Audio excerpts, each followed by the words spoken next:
Туз Көл облусунун тургундары, өзүңүздөрдүн буюмдарыңыздарга эл көп чогулган жерде сак болууга чакырабыз. Анткени уурулук коомдук транспорттордо, соода борборлорунда жана башка ушул сыяктуу эл көп чогулган жерлерде орун алат.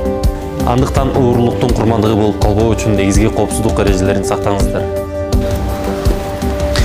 Кийимдин жана сумкалардын сырткы чөнтөктөрүнө уюлдук телефондорду, капчыктарды жана башка баалуу буюмдарды салбаңыздар. Буюмуңузду эч качан кароосуз калтырбаңыз жана сумкаңыздын жабык болушуна ар дайым көз жүгүрүп туруңуз.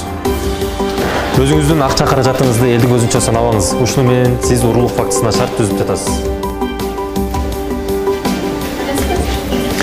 Эгерде сиз уурулук фактысынын курмандыгы же күбөсү болсоңуздар, аны дароо милиция кызматына билдириңиздер. Сиздердин коопсуздук биздин милдет.